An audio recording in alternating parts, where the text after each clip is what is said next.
O kit de misturas que viralizou no ABC. E são todos montados aqui, embalados a vácuo, com a melhor qualidade para você. E esse é o kit Família Premium, que vem carne em cubos, bife, almôndegas, carne moída, frango, salsicha, calabresa, linguiça toscana, franga passarinho e bisteca. Então conta comigo, segunda, terça, quarta, quinta e sexta. Um kit completo pra semana toda, que você pode retirar lá no consulado do churrasco, que fica bem em frente à Santa Casa de Mauá, ou receber no conforto da sua casa. Confira mais informações aqui na descrição.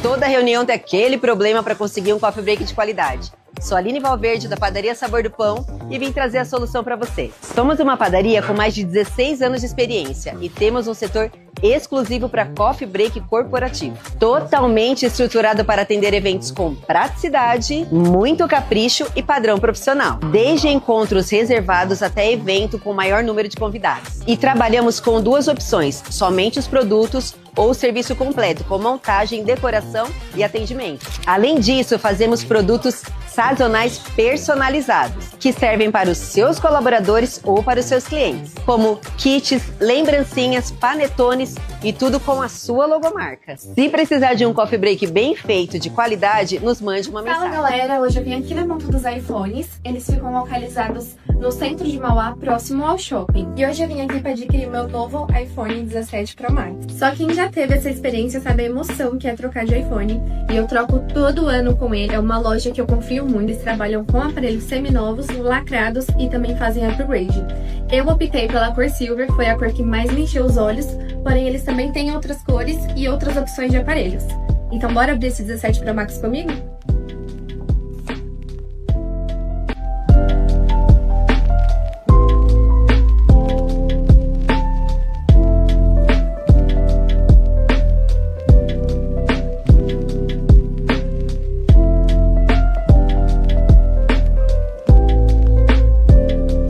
Interessado em nossos serviços de link de pagamento e maquininha de cartão, pode nos contatar pelo nosso 0800 via WhatsApp ou se cadastrar no site que entraremos em contato, paypags.com. Acesse sua conta, clique em criar nova conta, selecione pessoa física ou jurídica, preencha os dados de maneira bem intuitiva. Após finalizar, entraremos em contato com você. Paypags, vender parcelado sem estresse e praticidade para o seu negócio.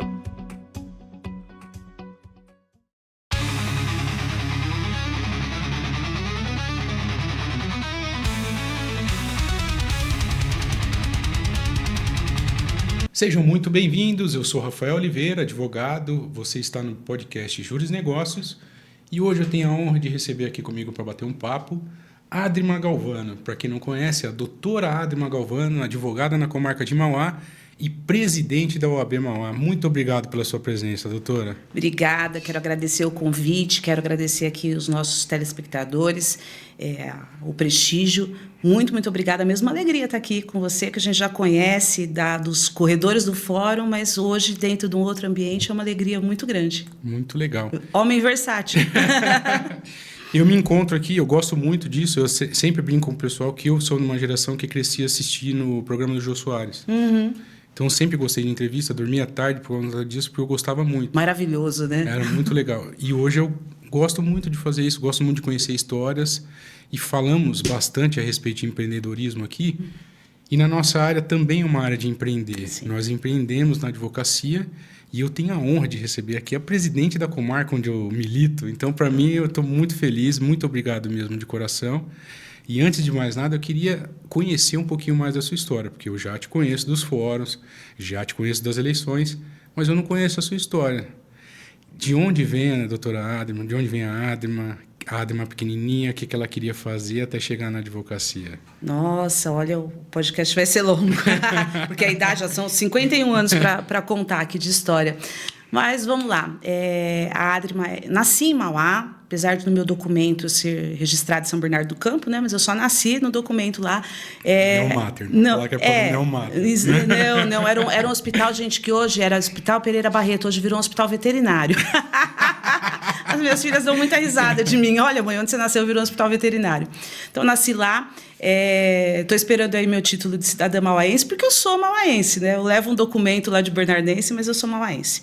Sou filha de uma dona de casa, com metalúrgico. Eu tinha 2 anos quando meu pai se aposentou da Volkswagen. Depois ele foi o que o pessoal chama de marreteiro, né? Ele foi vender legumes, peixes, esse tipo de coisa na rua com uma Kombi. E nunca parou de trabalhar. Depois ele montou uma padariazinha, um supermercado e trabalhou a vida inteira no comércio. Até quando ele faleceu, vai fazer 20 anos agora. Pedro Galvano. E a Adri, uma menina, pensou, como toda criança, né? Eu pensei em ser química, eu pegava umas coisas lá e misturava, uns fermentos, o negócio não dava certo. Mas depois, adolescente, já jovem, eu fiz colégio técnico de nutrição no Júlio de Mesquita. Trabalhei um bom tempo, trabalhei acho que mais uns 10 anos em restaurante industrial. Durante a faculdade, inclusive, para me manter na faculdade, eu trabalhava no restaurante industrial. Saía daqui de Mauá, 6 horas da manhã, pegava o ônibus, ia para Suzano, passava o dia numa empresa lá, que trabalhava no restaurante. Aí, 5 horas da tarde, eu saía de lá, pegava o outro ônibus da empresa e ia para Mogi das Cruzes. Naquele tempo tinham poucas faculdades aqui, né? Eu sou formada dessa leva, então. Eu sou dessa leva, da Brás Cubas. E aí saía de lá 10h30 da noite, pegava o último ônibus de Mogi para cá. No outro dia seguinte, 5 horas da manhã de novo e vamos. Foram assim os 5 anos de faculdade. Mas, enfim, quando chegou a parte do ensino médio, tal, que vamos fazer a faculdade, eu pensava em fazer odontologia. Olha que coisa maluca. Hoje eu não me imagino a vida, né, o destino, o Deus que quer que você acredite, leva você para onde você foi forjado para estar, né? E eu acredito firmemente nisso. E aí prestei os vestibulares, tal, mas eu tinha feito um colégio técnico, que naquela época tirava algumas matérias, né? Não tinha português, não tinha matemática, nada. Então, passar nas públicas, não consegui. E nas que eu passei, particulares, era muito caro, não tinha como pagar, né? Falei, vou parar um tempo, vou estudar, tal. E aí meu irmão foi fazer direito. Ele já tinha feito eletrotécnica, ele já era mais velho, 15 anos mais velho do que eu, ele foi fazer direito. Aí, vamos prestar vestibular comigo? Eu falei, eu vou, só de brincadeira. Não vou fazer direito de jeito nenhum, nem morta. Aí, prestamos vestibular, ele passou, ele iniciou, eu também passei, mas não quis ir. E fiquei trabalhando. E uns 2 anos depois, ele ia atrás de mim. Não, você não está fazendo nada, vamos fazer direito, não sei o quê. Eu falei, não, imagina. Eu fico louca com os meus problemas. Imagina eu cheio dos problemas dos outros. Eu vou pirar. Não, não é assim, é diferente e tal. E, muita insistência, eu falei, tá bom, vou fazer. Vou fazer o vestibular e vou tentar. Só que, se eu não gostar, eu vou parar. Não, tudo bem. Fiz os primeiros 6 meses, né? Sociologia, Teoria Geral do Estado. História do Direito. História do Direito. Ontem a gente teve no colégio... Código de Hammurabi. Nossa, ontem nós tivemos no Colégio São José para participar da Feira de Profissões. Eu falei, olha, gente, não desistam no primeiro ano, porque depois fica bom. Segundo semestre, a mesma coisa, eu queria desistir, ele insistindo. Não, fica. Aí entrou, né? Direito Civil, Processo Civil, não sei o quê. Aí eu comecei a gostar. E, enfim... 1 ano antes de eu terminar a faculdade, eu saí, fui fazer um estágio, fui ganhar 1/3 do que eu ganhava, mas eu tinha feito uma reservinha financeira para poder me manter, né, durante aquele 1 ano, e me preparar para o exame da UAB também. Não fiz cursinho, nada, eu falo que o segredo para o exame da UAB é você frequentar a faculdade e assistir às aulas. É isso, ela exige o mínimo, né?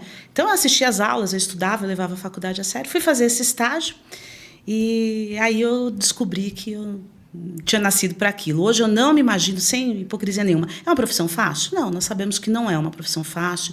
Tem muita gente no mercado, é verdade. Nós enfrentamos agruras, né, todos os dias no judiciário, uma série de coisas.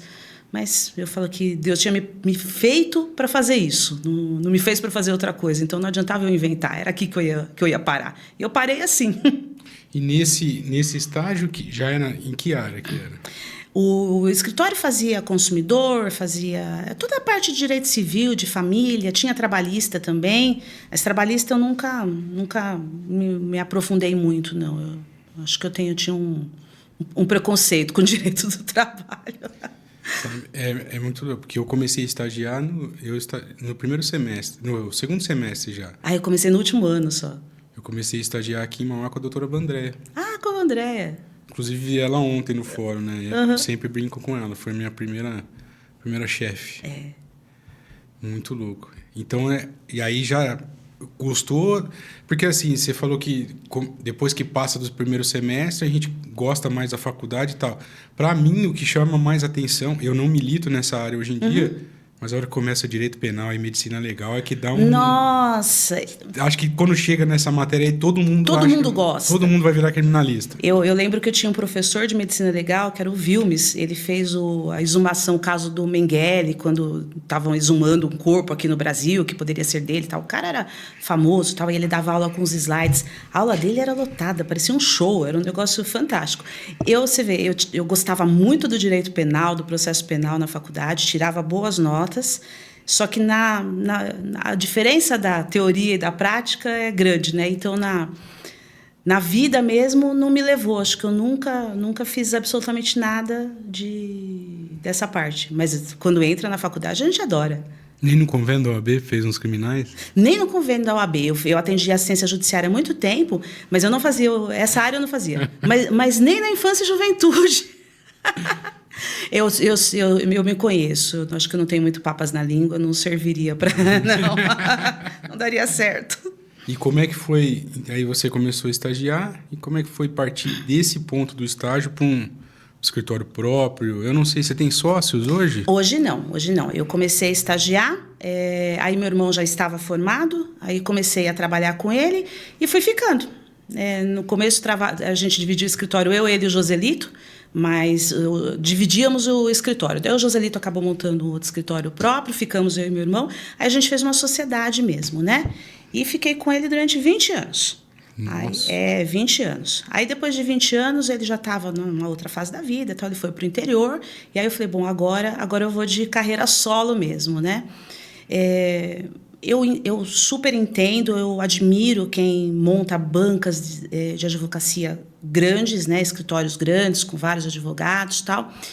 Eu sempre tive a vontade de oferecer uma advocacia diferente, uma advocacia mais personalizada, mais pessoal. Então, eu gosto de trabalhar sozinha hoje nesse sentido, porque, lógico que eu tenho algumas pessoas que me ajudam em algumas coisas, mas eu sei o processo do meu cliente, eu faço as audiências pessoalmente. Então, é lógico, eu tenho que cobrar um ticket um pouco mais alto, porque eu tenho que pegar uma quantidade de processos menores para poder dar esse atendimento personalizado. Sim. Mas eu dou esse atendimento personalizado. E tem o cliente que busca isso. Ele não quer ser um número, ele não quer o atacado, né? Então, eu falo que na advocacia para a gente empreender, tem área para todo mundo. Tem para aquele que vai vender produtos de prateleira, vai ter um escritório com 50, com 100 contratados, e o cliente dificilmente vai trocar uma palavra com ele pessoalmente. E tem aquele cliente que prefere, fala, não, eu vou pagar um pouco a mais, mas eu quero um advogado que saiba o meu processo do início ao fim, que conheça o cliente, que conheça... Então, é só você achar o nicho. Você sabe que a nossa história se parece um pouco, né? Porque a minha irmã também é advogada. Só que ela é a mais nova, no caso, né? Ah, tá. E aí ela também não tinha a intenção de fazer... A minha irmã sempre foi ligada a artes, né? A gente sempre achou que ela ia fazer faculdade de artes, de alguma coisa assim, porque ela sempre gostou muito de dançar, tal, sempre teve no sangue dela. Depois ela começou na área de odontologia, então a gente não sabia muito... Ela foi assistente de dentista, né? Depois eu vou te contar uma história da minha família, vamos lá. Até que eu tive um problema no meu computador, no meu TCC. Lembra eu te falei de criminal? Eu nunca trabalhei com criminal. Eu já fiz alguma coisinha ou outra assim, mas nunca foi o meu nicho. Só que eu gostava muito. A minha monografia, o TCC na época, foi sobre a Lei Maria da Penha. Eu me formei em 2008, a Lei Maria da Penha de 2006. Então, era nova, tá? E aí, deu pau no meu computador, perdi tudo. Eu precisei fazer tudo muito rápido. E coloquei a minha noiva, na época, e a minha irmã para fazerem as citações para mim. Então, eu ia elaborando, e elas iam copiando as citações dos livros e mandando para mim. E ela pegou gosto, fazendo citações para mim na monografia. E acabou virando advogada também, querendo fazer a faculdade. Você vê como eu falo que a vida leva realmente, né?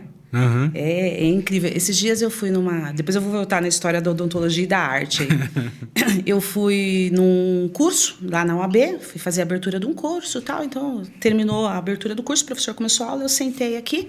E aí uma advogada que nem é daqui, ela é de Santo André, e ela falou assim para mim...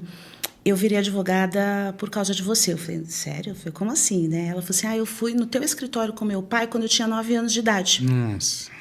Eu falei, quem é teu pai? Daí ela falou o nome do pai dela, e eu lembrei do pai dela. Às vezes eu sou ruim para lembrar de fisionomia das pessoas, mas eu lembro de nome de cliente que eu atendi há 20 anos. Eu falei, lembrei, eu falei, você é fulana. Ela tinha um nome diferente, né? Tem um nome diferente. Eu falei, você é fulana. Ela falou, eu fiz a guarda dela. A gente modificou a guarda da mãe para o pai. Você vê uma situação traumática, né? Sim. E ela esteve no escritório junto com o pai, porque ia ter uma audiência de instrução. E a gente, nem sempre você tem assistente técnico, esse tipo de coisa, não, né? O cliente não pode pagar isso. Eu falei assim, eu quero... Não, ia ter o estudo social. Eu falei, eu quero conversar, eu quero conhecer tua filha antes do estudo social. Eu queria ver se era aquilo mesmo que meu cliente falava, né? Sim. E pedi para ele, olha, você pode sair e tal. E ela sentou lá comigo, eu ofereci uma bala, batemos um papo e tal. E eu vi que era aquilo mesmo que ela queria. Ela, de fato, queria ficar com o pai. Ela, de fato, tinha problemas sérios com a mãe e tal. Só que eu nunca imaginei, nunca mais vi essa menina. E ela falou assim, nossa, eu virei advogada, resolvi ser advogada aquele dia que eu estive no teu escritório com meu pai. Foi um negócio que me marcou de um jeito que hoje... 20 e tantos anos depois de profissão, a gente começa a ter uma escuta um pouco maior. E hoje eu olho e falo assim, nossa, quanto cliente que eu poderia ter escutado de uma forma diferente, né? E a gente vai se modificando, né? E essas coisas fazem a gente ver que vale a pena se modificar. Muito legal. Vale a pena se modificar. E a história da odontologia, eu tenho uma filha, né, que acabou de fazer 18 anos, e ela, desde pequena, ela foi muito ligada à artes. Ela desenha, ela pegava uma rolha, ela fazia uma bonequinha enfim, chegou a fase do vestibular, ela falou, mãe, eu gostaria mesmo de fazer uma faculdade de artes. Ela falou, mas é difícil da gente viver no país assim, né? Ela falou, então eu vou escolher alguma coisa que eu possa trabalhar com as minhas mãos. E ela pensou em química, engenharia, num monte de coisa. E no final, assim, no apagar das luzes, ela já tinha até se inscrito em alguns vestibulares para engenharia de materiais, para outras coisas. Você vê que ela transita entre a humanas e a saúde, ela não tinha problema com isso. E ela resolveu fazer odontologia. Eu falei assim, nossa... Era o que eu queria fazer, que eu não me vejo, nem me imagino nessa profissão hoje. Eu falei, tá, filha, mas por quê? Ela falou, porque eu queria alguma coisa que eu fizesse com as mãos. Ela falou, e eu reparei quando eu usava aparelho, que ela fazia uns ajustes, que ela fazia umas coisinhas e tal. Aí ela iniciou a faculdade de odontologia agora, acabou de fazer 18 anos esse mês, está fazendo na USP.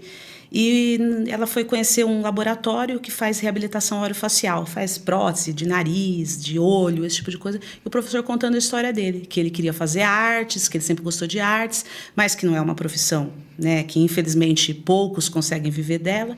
Ele foi fazer odontologia, descobriu essa área e se apaixonou por essa área. E hoje ele é o chefe da clínica, acho que é a maior da América Latina, em reabilitação orofacial. Nossa, olha que então, legal. Quando eu falo que Deus te leva aonde você tem que ir, de alguma maneira, é assim, como o teu computador perdendo tudo, alguma maneira precisava levar a tua irmã para isso. Muito legal.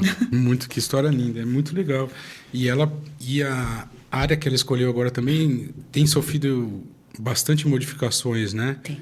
Agora já faz a parte de estética também, de harmonização e tal. Então ela vai poder se divertir bastante. Com as mãos. Com as mãos, fazendo bastante arte, né? Doutora, agora falando do escritório, como é que foi? E a gente estava falando isso nos bastidores. Eu peguei a época analógica também do escritório para mudar para o digital. Como é que foi isso para você? Nossa, né? Eu falo que nós somos uma geração que transitou, né? Eu fiz curso de datilografia, gente. Que loucura, né? Mas acho que a adaptação foi natural, a gente conseguiu fazer. Durante a pandemia, a gente teve um boom, né, tecnológico. Aí, um amigo que é juiz, é corregedor, ele estava cuidando dessa parte das audiências virtuais. Ele falou, olha, coisas que a gente tinha projeto de implantar em 10 anos, nós tivemos que implantar em meses. Foi como trocar o pneu do carro com o carro andando. Mas acho que no frigir dos ovos, todos nós tiramos de letra essa transição. Tem coisas muito boas. Até hoje eu brinco, né? Saiu uma publicação para a gente no Diário Oficial e falava assim, manifeste sobre a certidão de folhas 200, lá no João Mendes. Aí saía você, pegava um trem, né? Porque de carro, pegava um trem e ia lá ver Quem tinha estagiário mandava estagiário, ia lá e tirava uma foto do processo. Quem advogado era chique, senão você fazia a carga e fazia uma cópia. Hoje não, hoje você está aqui do celular, eu entro, vejo o que é então o tempo que a gente ganha. Tem essa coisa que é fantástica da tecnologia. Fazer audiência em qualquer lugar, sustentação oral, gente, maravilhoso. Antes de fazer uma sustentação oral no tribunal, você saía daqui cedinho, ia lá, chegava lá no tribunal, né, pegava a toga, esperava lá a tua vez. Agora você consegue fazer ela virtual. Só que tem coisas que eu ainda tenho saudosismo. Por exemplo, da gente chegar ao fórum e conhecer os colegas. Sim. A gente conhecer os funcionários. Isso fazia muita diferença, né? Eles saber quem você é e você saber quem eles são. Isso faz muita diferença. E eu vejo muita falta nessa questão. O advogado, nós não somos uma profissão. Por mais que eu trabalhe dentro do meu escritório sozinha, e tem muitos que trabalham assim, se você não tiver uma rede de apoio, nunca você vai crescer, você vai desenvolver.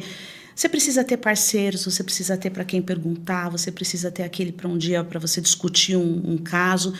E isso a tecnologia nos tirou bastante. Hoje eu vejo muitos jovens advogados atrás no WhatsApp, muitos eles pedem auxílio para a gente, para estar na OAB e tal, mas não conhece, a gente não conhece eles. Então eu sinto falta disso ainda, da gente chegar tarde lá no fórum e ele tá cheio de colega. Eu também sinto. Mas a transição do analógico para o digital, essa última parte da pandemia... Acho que nós já estávamos mais habituados porque o processo já era digital. Já, desde 2014 aqui em Mauá, né? Mas eu digo assim, porque eu comecei a estagiar na época que não tinha WhatsApp. Uhum. E é um problema que eu enfrento e vários colegas enfrentam também, porque é 1 milhão de mensagens durante o dia. Como é que é isso para você? Se o seu atendimento, a doutora acabou de falar que é personalizado e tal, eu acredito que os clientes querem falar mesmo, querem conversar. Querem. E se você manda uma mensagem... Eu acabei de passar por isso hoje. Você manda uma mensagem para alguém meio-dia, ela te responde 4 horas da tarde, tá tudo bem. Agora, se você não respondeu ela até 4:01, ela já começa a te mandar aqueles pontinhos. Aqueles pontos de interrogação. Isso é complicado. Eu faço essa leitura realmente, e principalmente o WhatsApp, porque eu também sou de uma época que não tinha WhatsApp, então a gente tinha os dias que eu agendava os atendimentos, então aquele dia eu ia só atender cliente, tinha dia que eu deixava para fazer as petições, porque você tem que se concentrar, né, tem que fazer... E mais, fora isso, você saía do escritório, tinha uma secretária eletrônica. Sim. Se o cliente ligasse, entrava a mensagem na secretária eletrônica e você respondia quando voltasse. E tudo bem, era natural para todo mundo. Você vê, eu não sou criminalista, né? E nem parteira, então não tinha necessidade de ser na hora. E eu conseguia ler 2 jornais todos os dias. Eu lembro que eu assinava a Folha de São Paulo e o Diário do Grande ABC físico. Então, todos os dias eu chegava, começava a trabalhar, depois eu dava aquele intervalinho, ia lá, tomava um café, lia um jornal, dava aquela espairecida, voltava. Hoje, imagina, tem dia que chega 4 horas da tarde e eu não consegui comer. E tem muito disso, sim. E se a gente não tomar um cuidado grande com isso, a tua saúde mental vai embora. Vai embora.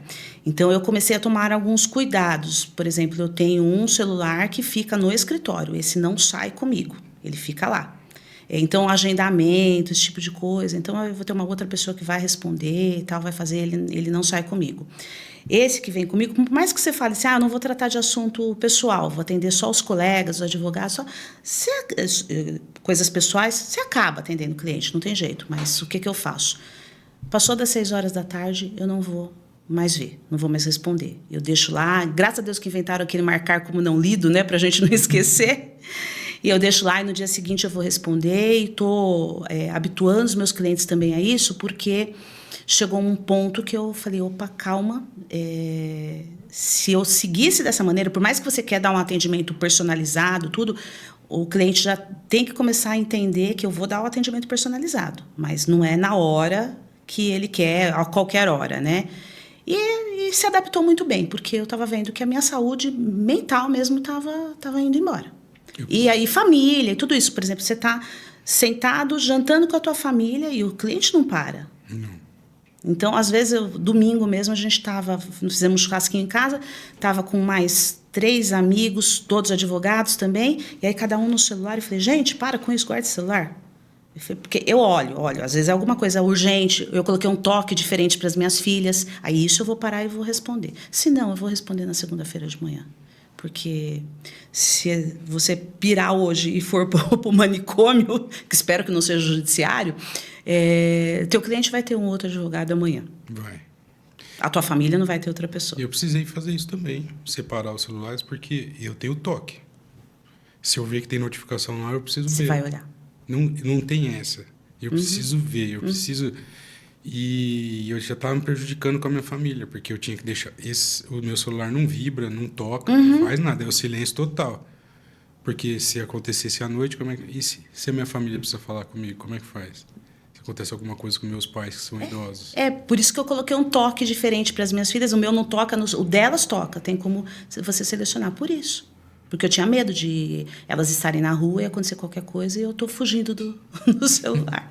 Mas tem várias técnicas, né? Tem gente que arquiva todas as conversas, porque daí não vai aparecer as notificações, porque elas estão arquivadas. E ela desarquiva na segunda-feira. Ah, é? Eu tenho um funcionário na OAB que ele faz isso. Ele fala assim, doutora, sexta-feira, 6 horas da tarde, eu te arquivo. Porque às vezes eu falei para ele, olha, se eu lembro das coisas, você não me responde, mas eu vou lembrar, eu vou mandar. Mas você não me responde. Ele falou, não tem risco não, eu te arquivo. Só te desarquivo na segunda às 9 da manhã. Eu falei, então tá ótimo, tá tudo bem. Mas é isso. Mas as mensagens começam assim, desculpa mandar a mensagem essa hora, mas é só para eu não esquecer. E aí, o que eu achei? Uma outra solução para mim. Eu fiz um grupo comigo mesma, tudo coisa de maluco, né? Eu fiz um grupo comigo mesma e eu mando as mensagens para mim. E aí, na segunda-feira, olha, tá lá, responder fulano, mandar mensagem para ciclano. E aí eu mandei todos os recados para mim mesma. Não, mas não é coisa de maluco, não. Todo mundo que eu conheço tem um grupo consigo mesmo. Mas você vê, né? Vamos fazer um traçado aí de quando a gente era criança. A gente brincava na rua, às vezes, à noite, e os pais colocavam as cadeiras lá na calçada. Não sei se na tua família acontecia isso. Lá onde eu morava, tinha muito isso. Os vizinhos antigos colocavam as cadeiras na calçada, enquanto a criançada brincava, eles ficavam lá, eles conversavam. Que tempo a gente tem para fazer isso hoje? Não sobra tempo para nada. Não sobra. O que entrou na nossa vida que tirou esse tempo? Eu acho que nós fomos ensinados. Aí nós vamos começar a filosofar. Mas... Você vê as crianças hoje, eu falo isso porque eu tenho 2 filhas pequenas. Se você deixar a vida levar o curso que está levando agora, elas perdem o tempo do ócio. Ninguém mais tem tempo para ócio. E nós tínhamos. O tempo de não fazer nada. Qual é o problema da criança não fazer nada das 9 da manhã, no meio-dia, que ela vai almoçar e vai para a escola? Parece que está errado. Parece que está errado. E aí você... é ensinado desde pequeno que você não pode ficar sem fazer nada. E a gente não pode ter um tempo. E a gente se torna um adulto dessa forma. Que você não consegue... Esse tempo atrás eu não estava bem de saúde. Eu estava me sentindo mal, fisicamente, inclusive. E tô lá, tentando trabalhar, tentando fazer as coisas. Eu falei, calma. Parei, raciocinei comigo e falei assim, eu vou para casa.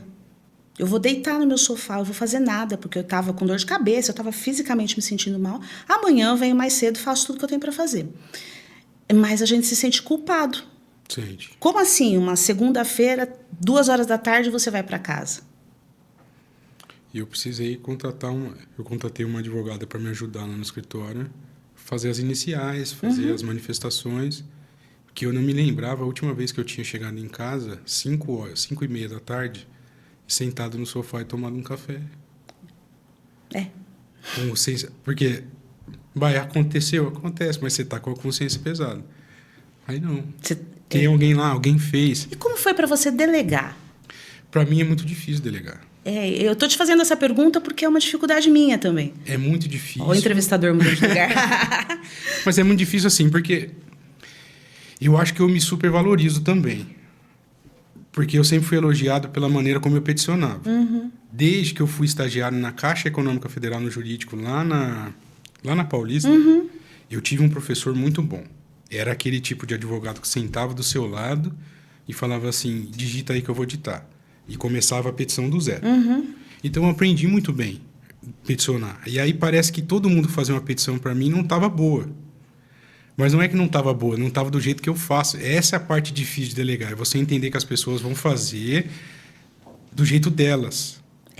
E aí, como que eu aprendi isso? Com a minha esposa. Porque era uma discussão que eu tenho com ela com relação às minhas filhas. Porque parece que o único jeito certo de fazer é o jeito dela. Sabe quando você fala, não, tem uma ordem de fazer as coisas. Você não pode fazer desse jeito. Não, como é que você vai fazer a neném dormir desse jeito? Eu falo, calma. Se a neném dormiu, o resultado foi o mesmo, mas é o meu jeito de fazer a neném dormir. Quando eu entendi isso, eu parei e falei... É claro que ao longo do caminho você contrata pessoas que não entregam as coisas no prazo que você quer. Às vezes, a peticionamento... Eu já recebi petição que eu tinha delegado para fazer 15 para meia-noite e ter que editar ainda o mais rápido possível para poder protocolar até... Antes da meia-noite. Antes da meia-noite. Agora, não. Agora, o que eu fiz? Eu precisava delegar, fui buscar amigos que pudessem me indicar uma pessoa de confiança. A pessoa falou assim, só que eu preciso trabalhar de casa. Tem algum problema para você? Eu falei, problema nenhum. E ela é muito boa, me manda as coisas direitinho, ela facilita a minha vida. Eu acho que essa é a questão. Quando a gente delega para alguém que facilita a sua vida, é mais fácil. Olha que maravilha, quer dividir comigo?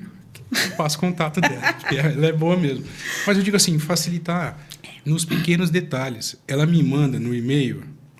Agora, a dinâmica no meu escritório agora é assim, eu atendo você, falo, você me manda os documentos? Mando. Eu já mando para ela, eu falo, a ação tal, é isso aqui que tem que fazer. Ela me devolve a ação pronta, em PDF e em Word. Se tiver boa, eu não preciso fazer mais nada. E vem numerado os documentos já. Nossa, é aquele negócio da gente pegar o documento que o cliente manda pra gente, aquela foto toda torta, né? Faltando, aí você vai, ajeita, ajusta, transforma em PDF. Vou fazer um corte. Doutora Stephanie, estou fazendo o seu comercial com a presidente da OAB. Olha, você me agradece. Eu já tô querendo o telefone. Mas eu te fiz essa pergunta porque eu tenho essa dificuldade de delegar. Esses dias você brincando com o IA, né? IA acho que é uma ferramenta fantástica para ser usada com parcimônia. Já ouvi agora a gente pode pegar qualquer processo porque a IA faz. Não, de maneira nenhuma. Então, eu coloquei, ela falou, deixa eu testar isso daqui. Peguei, coloquei lá, fui fazendo os prompts, tal, não sei o quê, ela me trouxe um resultado. Aí eu olhei e falei assim, não gosto dessa redação. Tudo escrito em tópicos, eu não gosto disso. Não, eu não quero em tópicos, eu quero que você desenvolva os parágrafos, tal, assim. Eu já estava ficando nervosa essa coisa. Aí eu peguei e coloquei uma peça minha, e eu falei assim, olha, eu quero que você escreva nesse estilo. Aí ela chegou mais próximo daquilo. Eu falei, poxa, e você ganha um tempo. Ganha um tempo. Lógico que depois eu fui reler tudo, modifiquei muitas coisas, tirei coisa, acrescentei coisa, mas você ganha um tempo. O que você não pode é simplesmente, faz aí, o que sair tá bom, né? Eu acho que delegar talvez seja a mesma coisa. Você vai, olha, o estilo que eu gosto é esse. É, isso mesmo. E aí é o que eu falei, quando você tem alguém que consegue atender a demanda do jeito que você precisa, fica mais fácil, né? Facilita, porque isso que você falou é verdade. Você chegar às 5 horas da tarde e falar assim, eu vou tomar um café da tarde em casa, ou hoje eu vou passar e vou pegar meus filhos na escola. Isso eu faço. Mas tava acontecendo muito comigo de não estar em corpo presente. Você tá com seus filhos, mas tá pensando em outra coisa. Tá com sua filha e tá pensando, poxa, eu não consegui fazer o que eu precisava fazer. Tô com aquela inicial atrasada. Isso. E aí você acaba com o seu tempo. Acaba. E eu, enquanto minhas filhas eram pequenas, então eu ainda pegava um volume de trabalho menor, tal.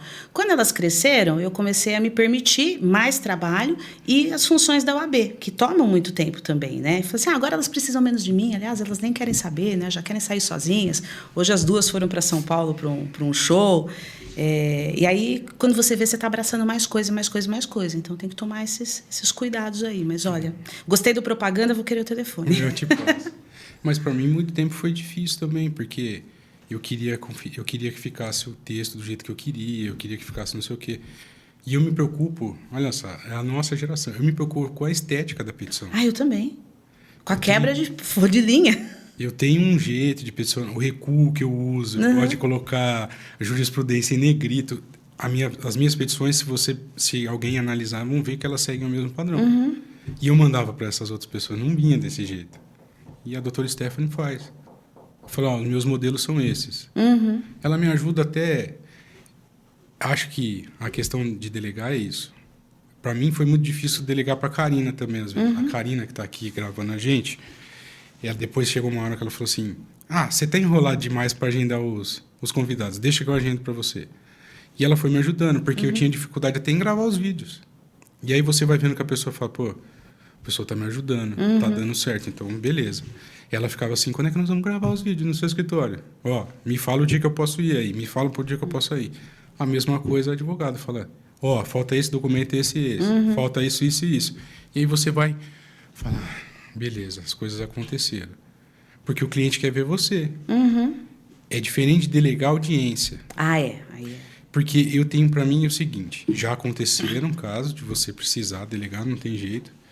Mas, se o cliente vai fazer essa audiência e você manda um preposto seu, alguém no seu lugar, e não sai como deveria, ele sempre vai achar que foi porque você mandou outra pessoa. Sim.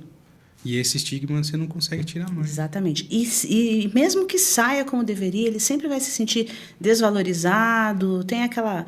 Às vezes o cliente, ele nunca teve numa sala de audiência, ele tem medo. Então, a segurança que ele tem é você. Já aconteceu de eu fazer audiências para colegas que tiveram alguma emergência e pedir, olha, você pode fazer uma audiência para mim?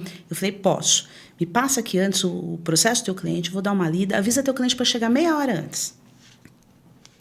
Porque eu quero conversar com ele, eu quero que ele sinta que, olha, fulano não pôde vir, teve uma emergência, normalmente é isso, né? Teve uma emergência, eu estou aqui, mas ó, eu já li o teu processo, eu já estou sabendo de tudo, o teu advogado já me passou todos os detalhes, você pode ficar tranquilo. E aí seu cliente respira, porque é aquela questão, calma assim, como eu vou entrar num ambiente que eu estou com medo com um advogado que eu não conheço? É verdade. Então...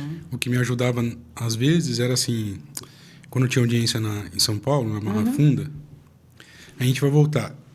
Eu estagiei. Hoje eu milito bastante na área trabalhista, que era uma área que eu nunca imaginei que eu fosse trabalhar também. E veio através do estágio. Eu estava no último ano da faculdade, e aí, na Caixa Econômica Federal, era cível. Eu trabalhava na parte de recuperação de crédito na Caixa Econômica. Entrando com as ações de cobrança, aquela coisa toda. Só que era meio período. E a hora que você se formasse... Tchau. Tchau. Aí eu comecei, eu lembro até, eu mandei meu currículo no site da CASP, e aí me liga um advogado com um vozeirão.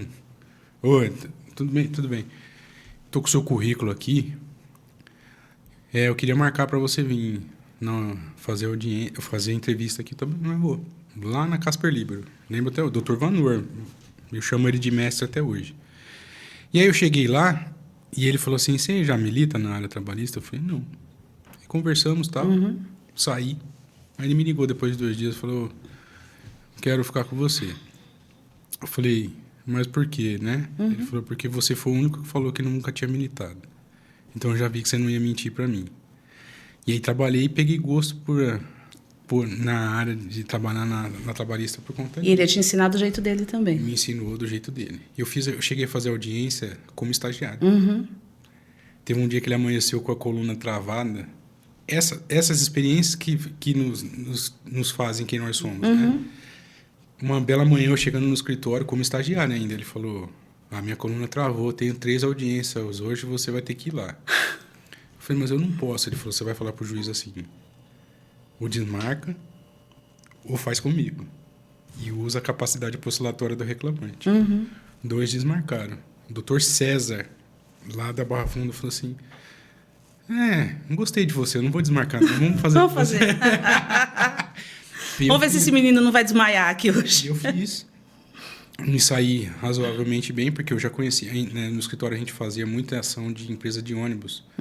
Aquelas que faliram lá em São Paulo. Que aqui também teve, né? Teve também. E aí foi uma experiência muito boa. Muito legal de fazer. Se você não enfrenta, né? Eu lembro da minha primeira audiência até hoje. Eu fui com o joelho batendo, batendo um no outro. Era o juiz daqui de Mauá, já não está mais aqui, acho que deve ter até aposentado, Dr. Randolfo. Você lembra dele? Juiz da Quinta Vara. E fui com o joelho tremendo, mas vi que não era nada daquilo. Então, mas eu comecei a falar disso por quê? Porque às vezes eu delegava, pedia para ele fazer alguma audiência em São Paulo para mim. E aí eu tinha esse argumento para o cliente, falar, eu não vou conseguir fazer, mas quem vai te fazer é o meu mentor. E aí a pessoa fala, se for o cara que ensinou o meu advogado, para mim tá tudo bem. É um plus, né? Eu paguei o júnior e tô com o mentor. E tô com o sênior, tudo bem.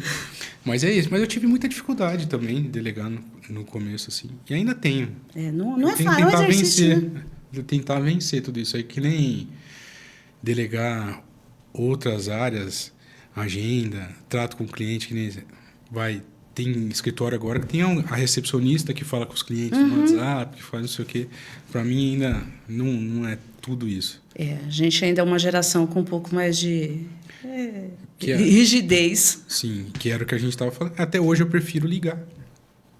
Eu gosto muito mais de conversar por telefone, porque a entonação faz diferença na hora de conversar. Faz. Às vezes não tem como ligar e falar para o cliente, eu falo assim, olha, eu vou mandar um áudio, escrevo antes, você ouve quando puder, mas prefiro porque às vezes a entonação Faz toda a diferença. faz toda a diferença. A pessoa, nossa, já teve mal entendido. Recentemente eu respondi, a minha cliente fez uma pergunta, eu respondi a pergunta no WhatsApp. Nossa, mas né, sabia que... Eu falei, mas eu não fui grossa nem seca. Daí eu peguei e liguei para ela. Eu falei assim, não, eu só te expliquei assim. Ah, tá. Ela entendeu, tipo assim, vai lá no cartório e se vira. Mas não foi isso. Eu falei, não, você tem que ir no cartório, fazer isso, assim, assim, assado. E como é que é empreender na advocacia?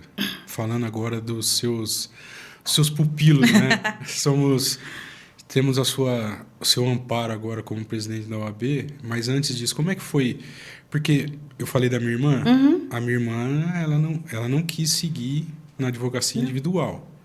Ela é advogada, mas ela é advogada contratada por uma empresa, porque os vencimentos são mensais, tudo aquilo bonitinho. Como é que você já abre o escritório logo de cara, Logo né? de cara. Não, mas eu vejo isso hoje, eu faço as entregas de carteira e tal, e não tem como, né? Depois de um tempo você bate o olho na pessoa, se você conversa um pouquinho, você já sabe que cada um tem um perfil. E tá tudo bem. Tem realmente, de fato, aquele advogado, ou qualquer área, né? Que gosta dessa segurança de ir para um escritório, de ter um plano de carreira tal, e vai se dar muito bem naquilo, e é necessário, porque os escritórios também precisam dessas pessoas, e tem aqueles que não nasceram para isso, né? Eu entreguei a carteira de um advogado uns 2, 3 anos atrás, mais ou menos, jovem advogado, e conversei com ele, foi um pouquinho antes, acho que durante a pandemia, logo no finalzinho da pandemia, que a gente estava entregando individual ainda, né? Não fazia cerimônia. Aí eu falei para ele conversei um pouquinho, ele falou que estava no escritório e tal, eu falei assim para ele, você já tem uma reserva financeira? Não. Eu falei, então, faça o seguinte, junte um dinheiro aí para você poder se sustentar 6 meses e pede a demissão. Eu falei assim, pede a demissão, você está com medo só, mas você já ficou pequeno para você lá. E ele juntou, disse que quando ele juntou, ele tinha para 4 meses, ele foi e falou, não, eu vou pedir agora. Pediu a demissão, foi e está super bem hoje, vejo ele militando aí. Agora eu estou empurrando ele para outra coisa. Está na hora de você contratar um estagiário. Está na hora. Ajuda. Está na hora. Mas ele é aquele perfil que vai crescer para um escritório grande, que ele vai ser... Os jovens, eles já vêm muito com essa, né, de captar clientela tal, e às vezes montar um escritório grande, delegar o trabalho tal, e esse é o perfil dele. Então ele tem que fazer dessa maneira mesmo. Vai investir no marketing, vai captar um volume maior de clientes, vai fazer uma advocacia menos artesanal, mas vai ter... Esse é o perfil desse. Tem aquele outro que vai ter o perfil de trabalhar no escritório. E está tudo bem. E ele vai mandar os currículos dele e vai trabalhar no escritório. Tem aquele que vai gostar de trabalhar individualmente, mas sozinho, ou no máximo com um sócio. Então é questão de perfil. A única coisa que a gente não pode abrir mão, independente do perfil que você escolher, é de estudar e se atualizar, né? Sim. Isso, para o advogado, é do dia que você pega a tua carteira da OAB até o dia que você morre, porque a gente não deixa de ser advogado, nem quando a gente fala assim, parei, não vou mais trabalhar, vou criar galinha. Alguém ainda vai olha, aconteceu isso, assim, assim, assado. Você vai ser advogado até o teu último dia, então você vai estudar até o último dia. Então, para empreender, eu acho que o único recado que eu dou, o único conselho que eu dou realmente é esse. Estude, se atualize. Fora isso, você vai achar o que é o teu caminho. Se é trabalhar num escritório com plano de carreira, se é ter o teu escritório, se é ter um escritório grande, ter uma banca, se de repente dar curso, ser professor. Então tem uma carreira maravilhosa, né? A gente tem tanta coisa para fazer dentro dela. Tem um mentor... me ajudou muito também nessas pequenas coisas, porque eu lembro até hoje de ter conversado com ele, ele falou, quando eu cheguei lá, o escritório tinha ele e a esposa dele, a secretária, e o estagiário estava saindo e eu estava substituindo ele. E aí um dia a gente saiu para almoçar e tal, ele falou que já tinha tido um escritório grande, muito grande. E no final das contas ele falou assim, eu movimentava mais dinheiro, mas não necessariamente eu tinha mais lucro do que eu tenho hoje. E aí, isso sempre ficou na minha cabeça. Do limite que a gente tem que ter e do pensamento que a gente tem se vale a pena trabalhar mais para ganhar a mesma coisa, né? Exatamente. Que é o que a doutora falou lá no começo. Fala assim, eu cobro um pouquinho mais no meu ticket porque eu preciso ter menos clientes para dar o atendimento que eu quero. E aí agora eu vou falar de outro advogado aqui da comarca. Sabe o doutor Alexandre? Alexandre Pessoa? O Alexandre, eu não lembro o sobrenome dele, mas trabalhou com o Rafael Araújo. Sim, tá, sei. Ele foi um dos... Quando eu cheguei aqui na comarca, porque eu me formei e trabalhei como advogado no escritório em São Paulo ainda. E aí, quando eu cheguei aqui, foi muito louco, porque eu fui muito bem recebido. Em São Paulo, você não tem isso. Não, Mauá é muito acolhedor. E aí eu já fiz amizade logo de cara com o Dr. Jean, que eu fui sócio dele, o Dr. Wellington, o Dr. Peterson, o Dr. Danilo. E aí um dia eu fui num jogo da OAB, o Dr. Alexandre estava lá. Ele falou, você é novo aqui? Eu falei, vem cá que eu vou te ensinar umas coisas aqui. Assim, eu nunca tinha visto ele. E aí ele falou para mim, faça alguma coisa na OAB, que é para você se enturmar. Compre o livro do Gediel, que vai ter todos os modelos do Silva para você poder usar. Naquela época. Não tinha, a gente não tinha. Internet era de escada, lembra? E a outra coisa que ele me falou, ele falou assim, prefira ter um cliente que te paga 10 mil do que 10 clientes que te pagam 1.000. Você vai receber a mesma coisa, mas o trabalho é 10 vezes maior. Então, essas coisas foram muito úteis. Se eu tivesse tido uma doutora Adriman no começo, eu não tinha me dado tão mal quando eu larguei o escritório lá em São Paulo, porque eu não fiz reserva de emergência nenhuma. Porque eu larguei, porque um dia que saiu um processo lá que eu resolvi, eu falei, esse processo aqui, eu paguei meu ano inteiro de salário aqui, eu acho que eu consigo advogar por mim mesmo. E aí vim para Mauá, montei o meu escritório e fiquei 6 meses que eu recebi R$500 só de fazer uma diligência. Então foi muito difícil no começo. Se eu tivesse tido a sua orientação, faz uma reserva de emergência primeiro, depois sai, que é o que eu tento passar para o pessoal aqui hoje. Eu entrevisto grandes empresários aqui do ABC, de Mauá, e eles sempre falam sobre a importância de ter um planejamento financeiro para largar o CLT. Sim. Ou para largar aquele seu fixo, né? Para você poder... E isso serve também para nossa área, né? Serve, com certeza, porque você tem que fazer lá aquele cálculo, um cálculo simples mesmo.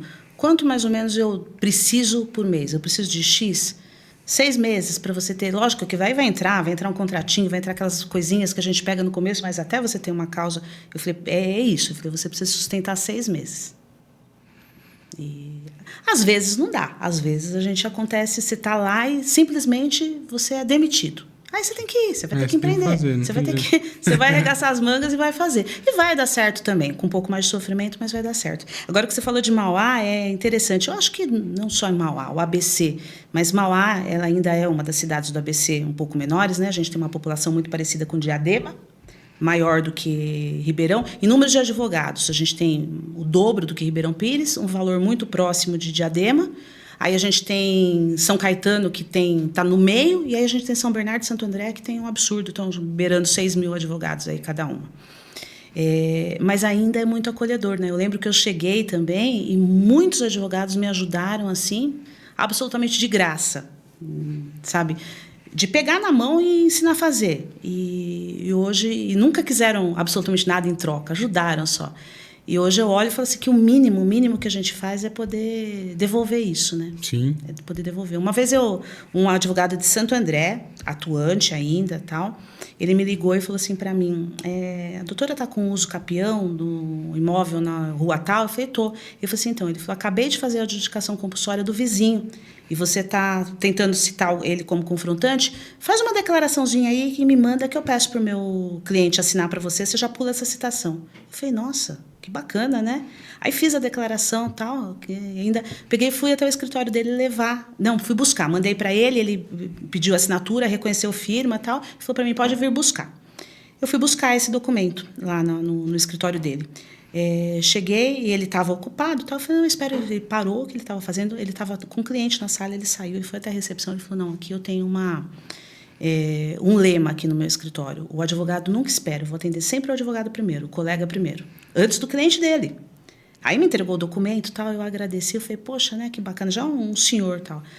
Aí eu falei, nossa, agradeço. Ele falou, olha, quando eu comecei a trabalhar, tal, ele falou, uma vez eu fui no escritório de uma advogada lá em São Paulo e ela fez isso por mim. E eu olhei e falei assim, nossa, a única coisa que eu posso fazer em agradecimento é fazer isso também. Então, eu peguei essa história e pensei, falei assim, muita gente me ajudou. Então, se eu puder fazer alguma coisa hoje, eu vou ajudar os que me procuram, né? Sim. Então, eu não tenho a menor preguiça de que manda mensagem, eu tô com um caso assim, assim, assado, o que eu faço, você já fez?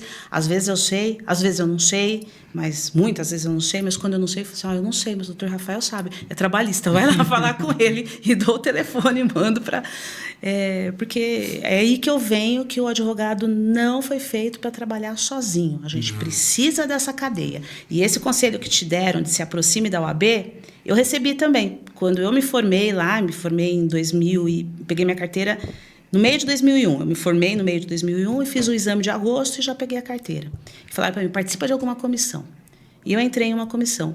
E foi muito bom. O pessoal falou, mas o que você ganha? É um trabalho voluntário, te toma tempo. Eu falei, me toma tempo, mas eu conheci muitos colegas, eu consegui fazer parcerias, eu ganhei dinheiro. Eu tive ajuda, eu já fiquei doente e sabia para quem ligar, para um amigo, olha, você pode fazer aquela audiência para mim? Você pode, eu estou com alegações finais daquele processo e estou doente, estou no hospital, você pode fazer para mim? Se não fosse na OAB, eu não conheceria essas pessoas. Sim. Então... Faz muita diferença, que nem eu te falei, eu tenho esses amigos hoje que a gente chama, é uma rede de apoio, né? É uma rede de apoio. Então, tá doente, não sei o quê, vamos fazer audiência, vamos fazer o que tem que fazer, manda aí, vamos fazer, vamos resolver, e a gente se ajuda. E os meninos me ajudaram muito. O Wellington, o Peterson, o Danilo, no começo me ajudaram muito. Aí você fala, experiente. Às vezes é o time de futebol, mas por quê? Hoje na OAB a gente faz festa, eu estou sempre batalhando para a tentativa de refazer o time, um time de vôlei, mas é justamente por isso, é porque é nesses lugares que a gente acaba se reencontrando. Criando vínculo. Porque senão a gente está na correria do dia a dia, você sai do teu escritório morto de cansado, você vai para casa, você vai falar assim, eu vou lá visitar. Não, você acaba passando... Então, se não for assim, se não for fazendo uma festa, um curso, uma palestra, alguma coisa para tentar trazer esse pessoal para perto de novo, o esporte, você não se conhece. E eu os conheci, e aí eu não sei se você vai lembrar, na campanha do Dr. Espíndola. Lembro. Que teve um evento que foi na churrascaria Estrela dos Pampas, que o Toron veio aqui. Eu lembro. E aí foi aí que eu conheci esse pessoal. E eles me enturmaram, eu achei muito legal. Ninguém precisava fazer isso, você está chegando agora. E desde então, a gente não ficou mais sozinho aqui na comarca, né? Foi muito legal. Doutora, a gente está caminhando para o final. Poxa, passa rápido. Passa rápido, né? E, na verdade, eu nunca tive essa oportunidade de bater um papo assim contigo, né? Tô muito feliz de saber da tua história, de ver tudo isso que você passou. Eu não se você não tivesse falado, nunca imaginar que você trabalhou em cozinha industrial. Trabalhei. Muito legal. Mas eu queria saber um pouquinho da UAB. Como é que foi assumir essa presidência? Quais são os desafios que você tem enfrentado? O que tem pela frente aí? Fala um pouquinho dessa parte pra gente. Bom, vamos lá. A OAB também é uma outra coisa que eu não me imaginava nela. Eu já conheci o Joselito, quando ele foi lá na primeira gestão dele, até o doutor Espíndola tinha me convidado para participar da chapa. Eu falei, não, eu tenho minhas filhas pequenas ainda. Aí chegou mais para frente, na outra eleição, o Joselito resolveu formar a chapa e começou a me chamar, e eu falei, não quero. E ele é insistente, né? Aí ele falou, daí eu virei e falei para ele, mas por que você quer ser presidente da OAB? Ele falou, eu quero que seja um ambiente que todo mundo seja acolhido. Independente se você tem anos de carreira, se você tem um escritório grande, pequeno, eu quero que todo mundo se sinta bem lá. Eu falei, eu gosto desse desafio. Eu falei, tá bom, vocês escolham os cargos aí, o último que sobrar é o meu. Sobrou secretária adjunta e eu fui na ideia de carregar o piano. E aí você entra, eu brinco que não tem muita explicação, né? O bichinho da OAB te pica. Você entra, e eu acho que é justamente por isso, é por essa rede de apoio, ela acaba meio que virando a tua família, né? Então, uma extensão da tua família.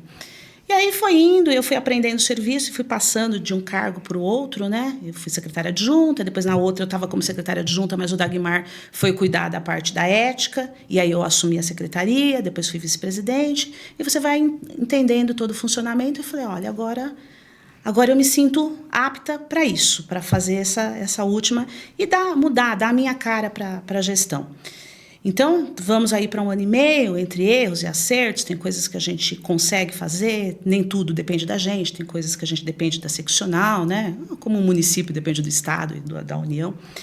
Mas a gente tem tentado movimentar a casa o máximo possível, trazer a maior abertura possível, trazer para dentro da casa pessoas que às vezes não se sentiam bem, não se sentiam acolhidas lá. E eu falei, eu quero que as pessoas entendam que essa casa é da advocacia, que a gente passa por ela, né, e outros vêm.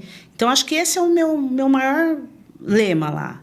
E, lógico, a gente vai correndo naquelas coisas da administração do dia a dia mesmo. É um projeto de lei que vai prejudicar o AB, e quando você fica sabendo, você corre lá.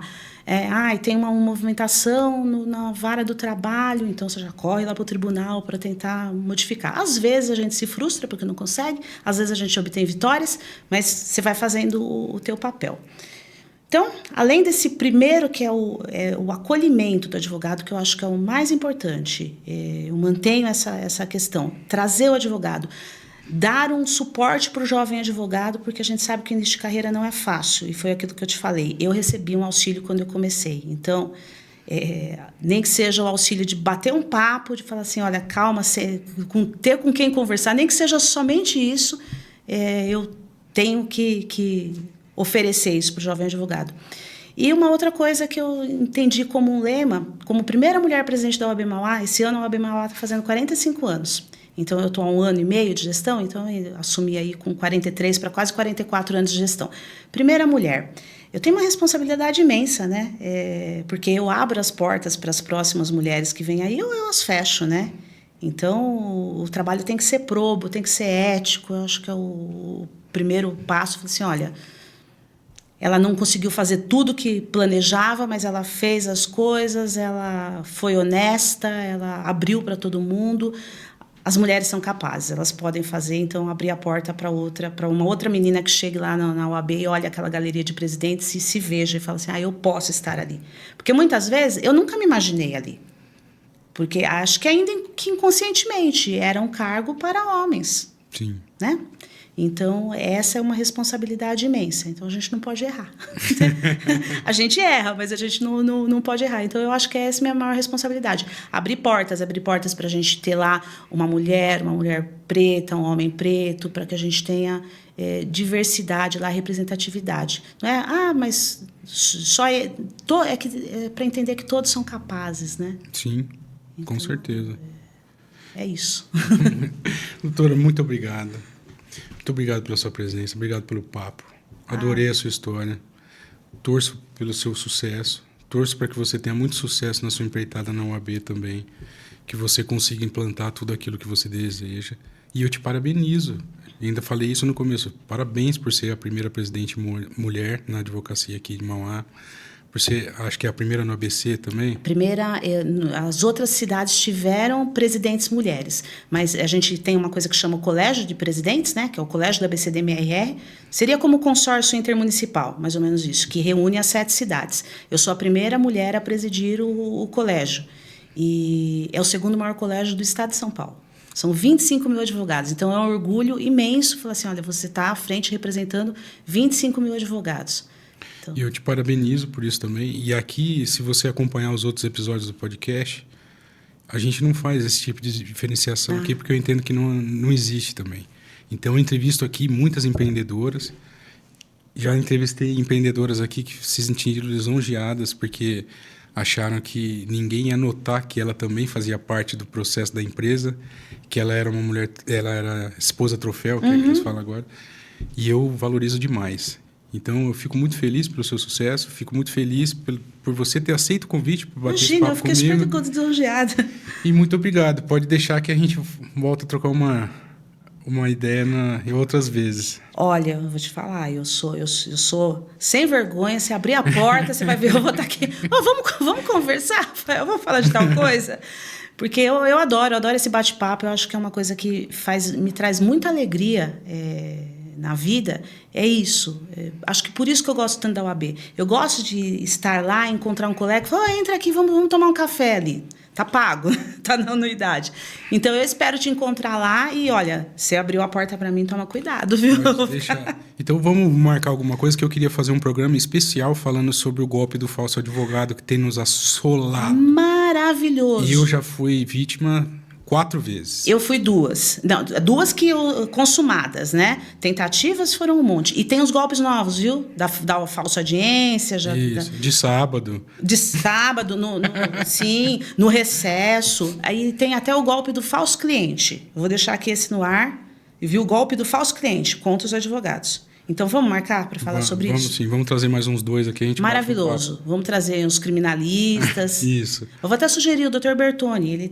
Ele andou articulando lá na delegacia para a gente fazer uma força-tarefa e conseguir instaurar não processos individuais, mas realmente por organização criminosa.